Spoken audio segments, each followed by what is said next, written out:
Welcome back to the YouTube. We're going to dive on in. All right. We asked you guys to ask us questions on Instagram, and y'all delivered for real. You really did. Don't be sad if yours didn't make it this time around. We still have them. Future videos. Kind of starting off like fun, not too serious. Let's do it.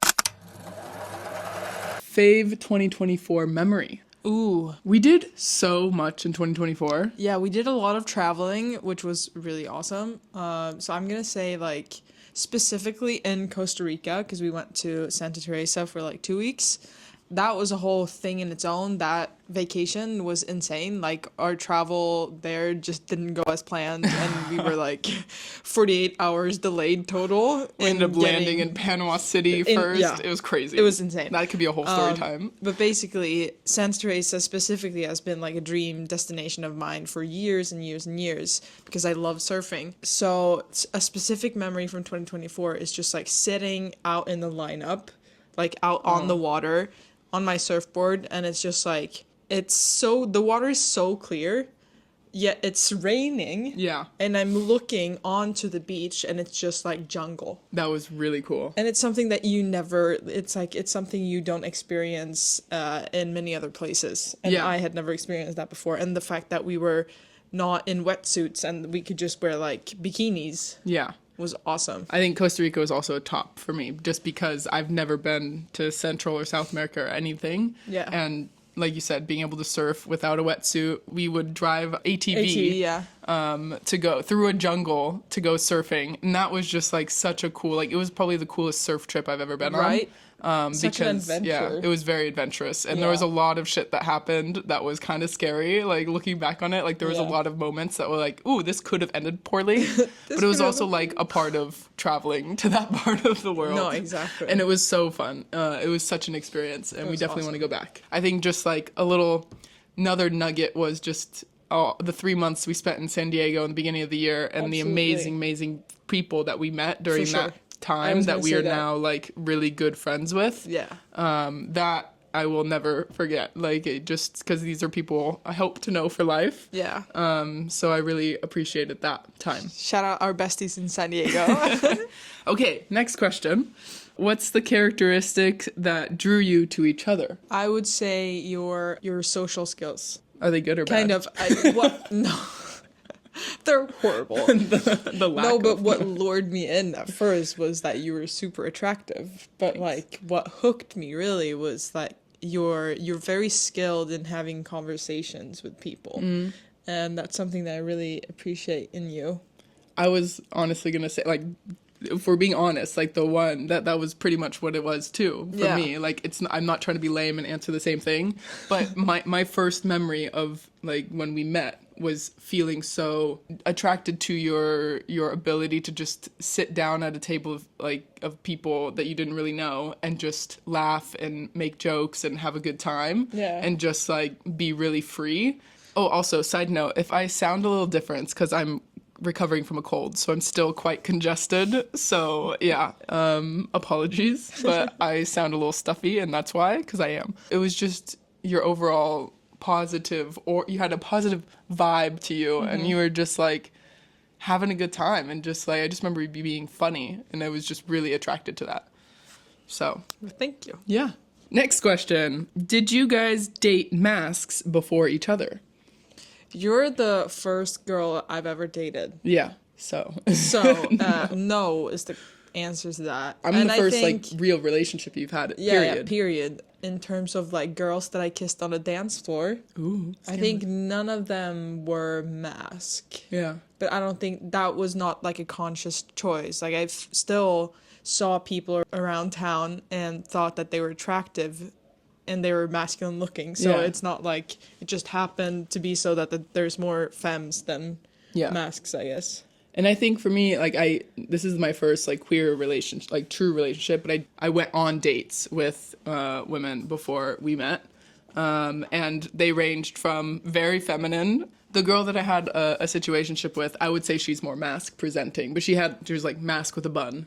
Yeah, classic. And then that girl, the Lithuanian girl that I had like a whole life with in the span of 5 days, she was also more I've heard mask, about her. but she was like a short mask, also with long hair. But At that time, I was so new to the queer scene that I didn't really know masc or femme. Yeah. I definitely didn't have a preference because I didn't really know about it. Yeah. I just dated people or would swipe on people on Hinge who I thought were attractive. I didn't really care if they Fair were enough. feminine or masculine.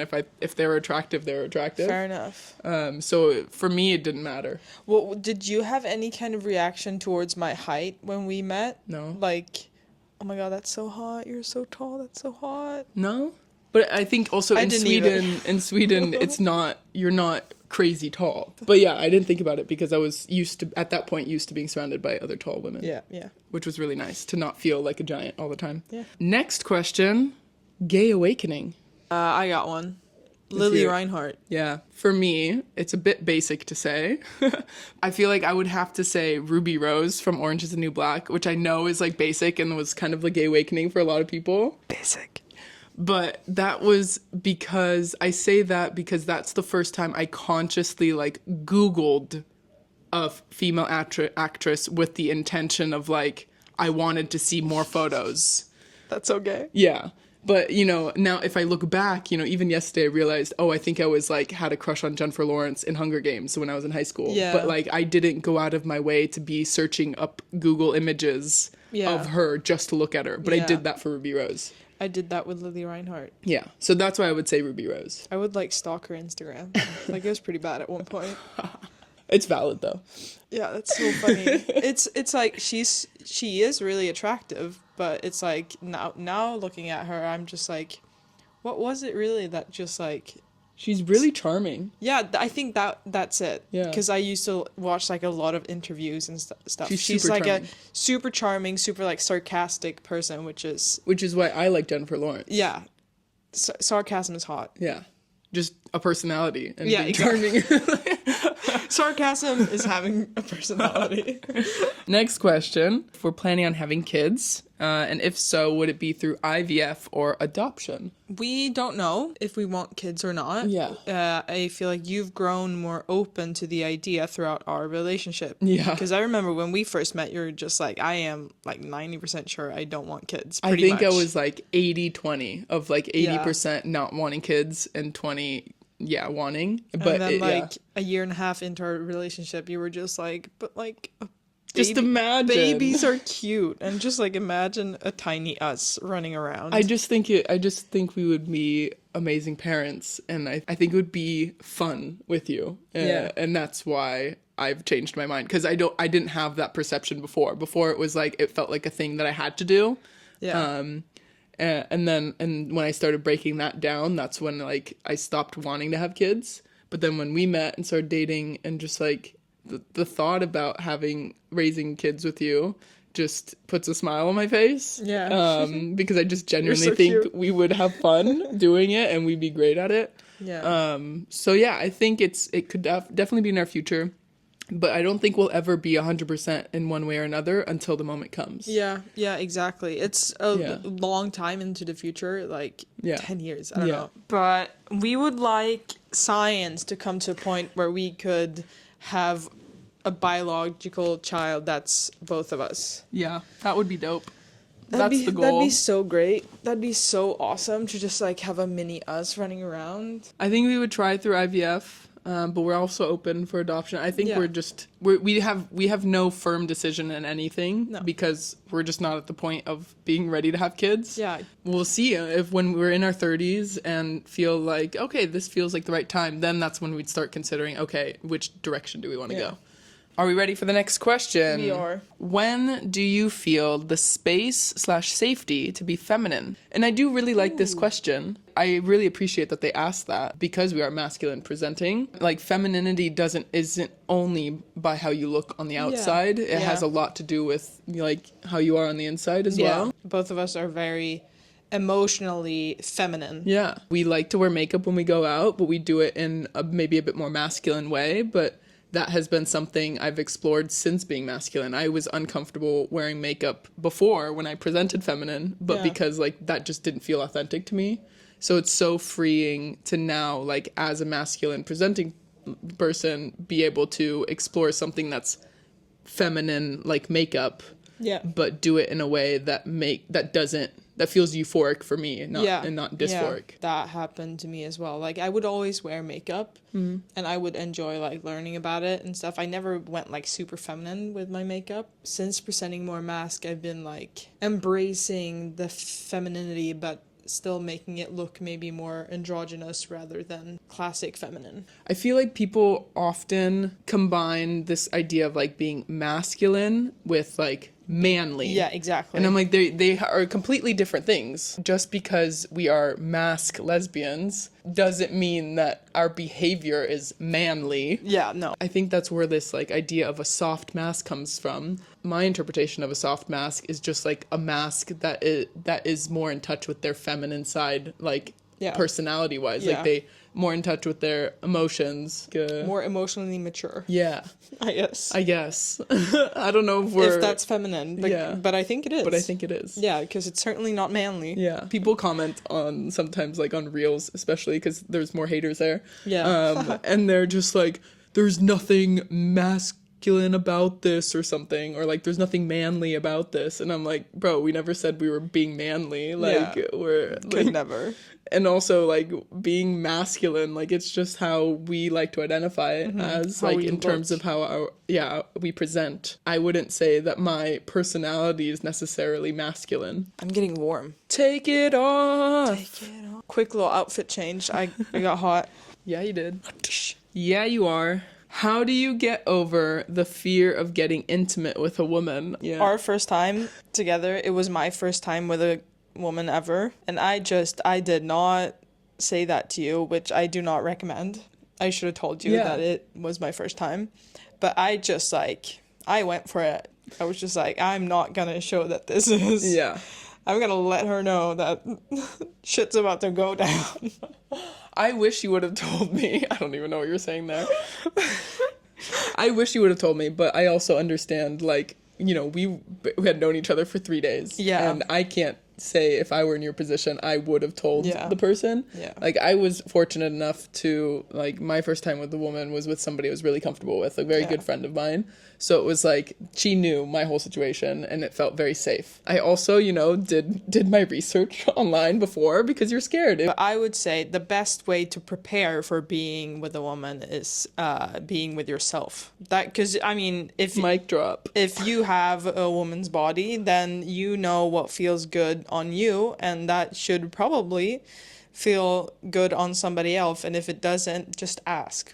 You should just talk to them. Yeah. In reality, communication makes for the best experience. Yeah. Just keeping that open line of communication, just constantly be like, oh, how is this? Do you enjoy it? Does this feel good? Or stuff like that. Can be really hot. Yeah, absolutely. It can it does not have to be a turnoff to be asking if this is nice. Do you like that? Yeah. God. Our parents listen to this. Sorry. That's right, they do. Let's move on. That's their choice. Yeah, that's true. That's their choice. But I would say, like, if you're not comfortable with yourself, get there first before you start exploring with somebody else. Moving on. This one's a fun question. How often are you guys mistaken for two gay guys?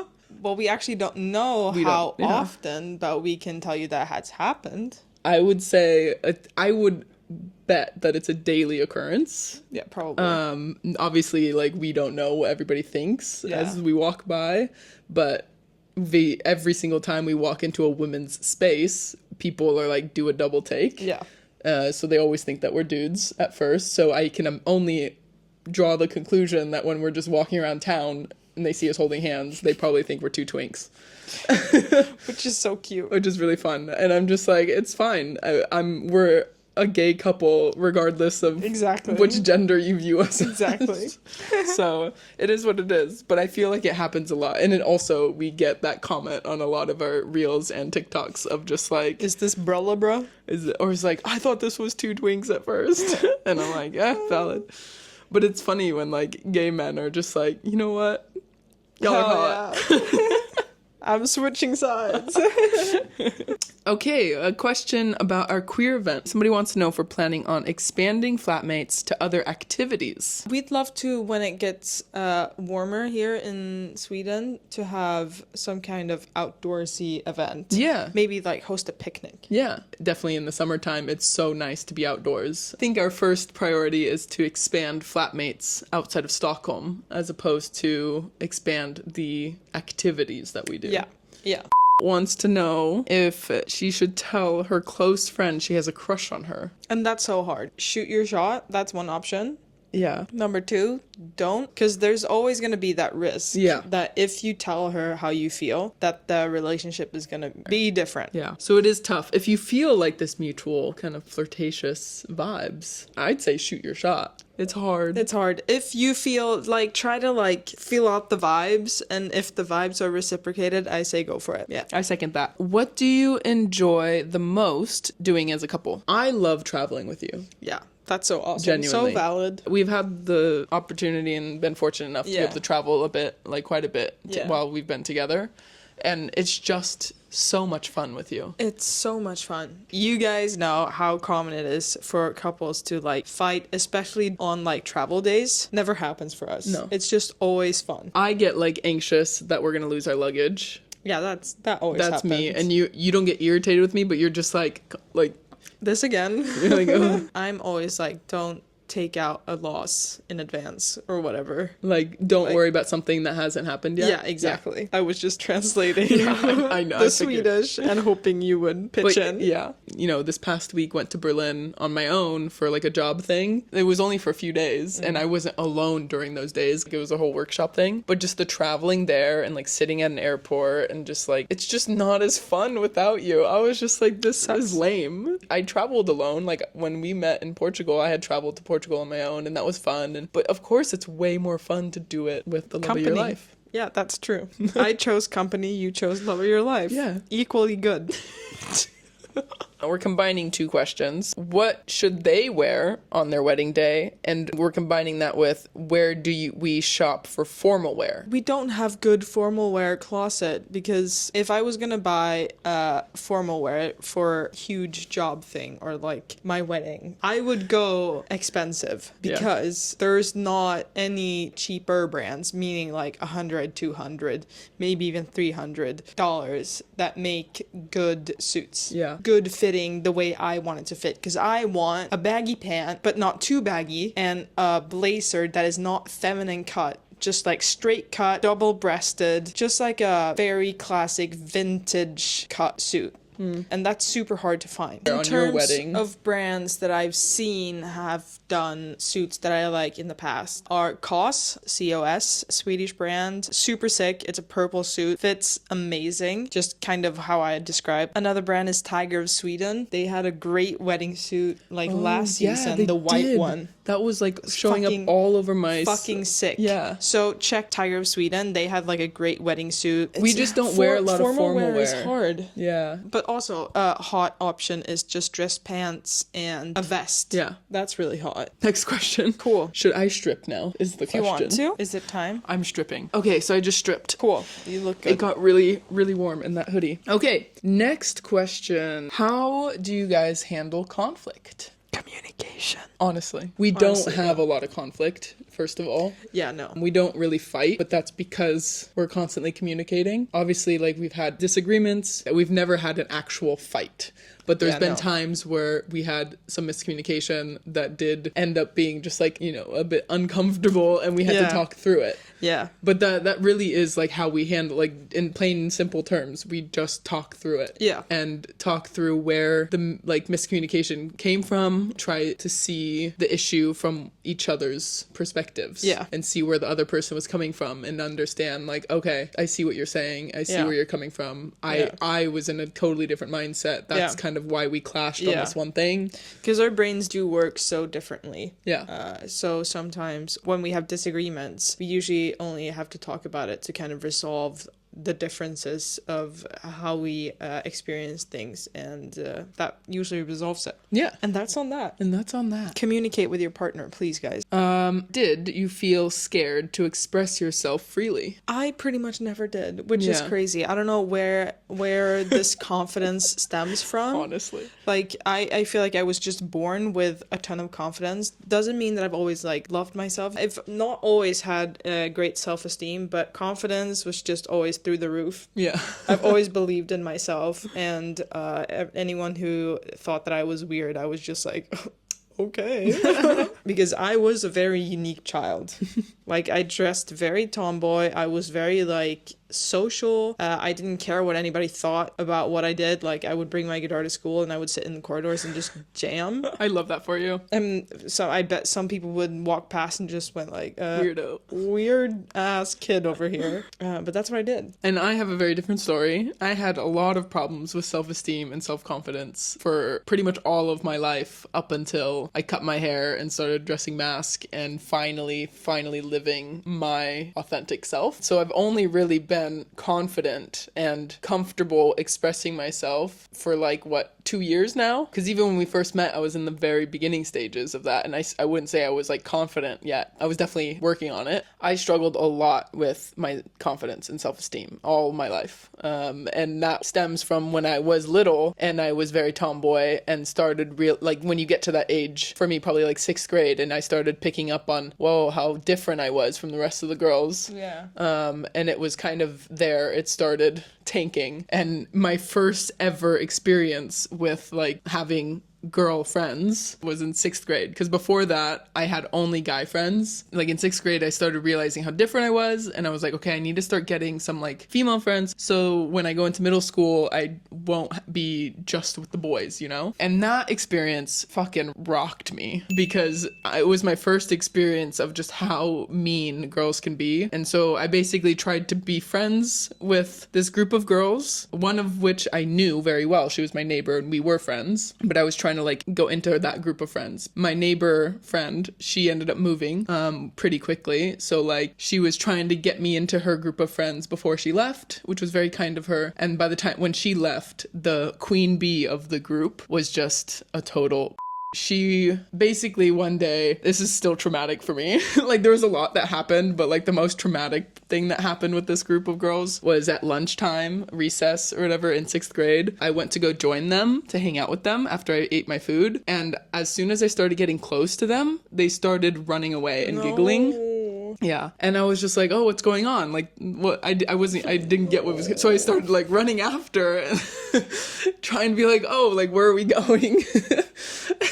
And then I would get closer and then they'd start running again. I'm going to cry. And so they kept doing that. And then I finally realized, that they were running from me and laughing. And they were following the direction of this one girl, like it was her like thing. And so I went and cried to my teacher, obviously, because I was upset. That's horrible. I'm sorry upset. You had to experience that. Yeah. So my teacher's resolution to that was to bring us all in. There's like a group of 5 girls, and she put one chair for me to sit in and then 5 chairs against. So instead of it being like a uniform circle where it felt like we were all together, it really genuinely felt like it was me versus them. And I was like explaining to them how they hurt my feelings. And it was just like, but it was so traumatizing because I just felt like it was me against all of these girls. And that was like my first experience of like how mean girls could be, honestly. Yeah.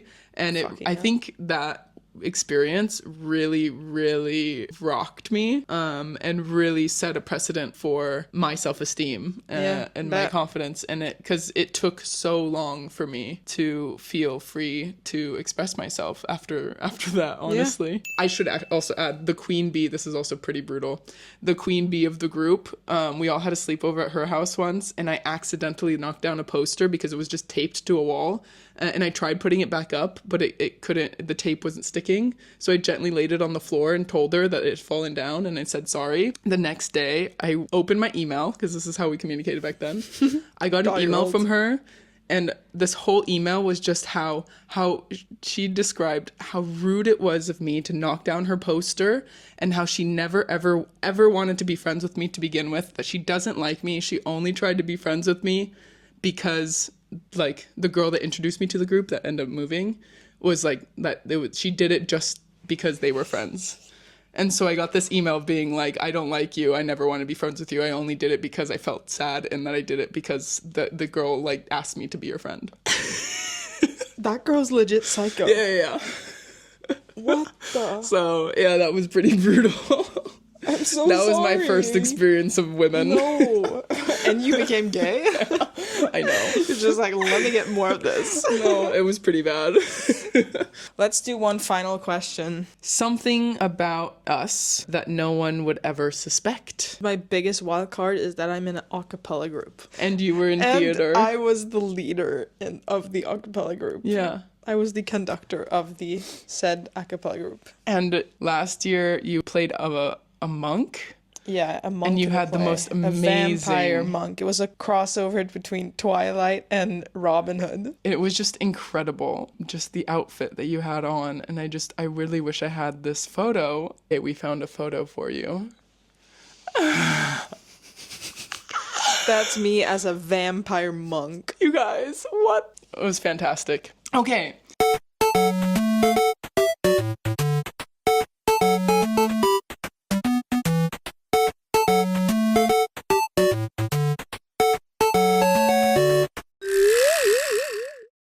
I think we're going to close out this week's YouTube video. Yeah. Thank you to everybody who submitted a question. It was so fun reading them all. You guys have some really good questions. Yeah. We'll probably do a part 2 because there's some more. do a part 2. Do you want to give the spiel at the end? Should I give the spiel? If you're watching this and you're not subscribed, what What the are you hell doing? are you doing?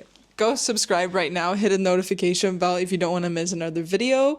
Go follow us on our different social platforms. We have TikTok, we have Instagram. Go follow Flatmates if you haven't, our queer event. And I think that's it. If you have any idea what we should call you guys, let us know. Whoa, like our little Like- mask for maskers. Yeah, But obviously something not different. that. Like, if you guys have a creative title of, like, what do you want to be referred to as? Because I think it would be really fun. What should we greet you as? Yeah, that would be great. So drop any ideas you have below. That would be so fun. Let us know what videos you want to see in the future. Yeah. All right. Love you guys. Love you guys. Bye.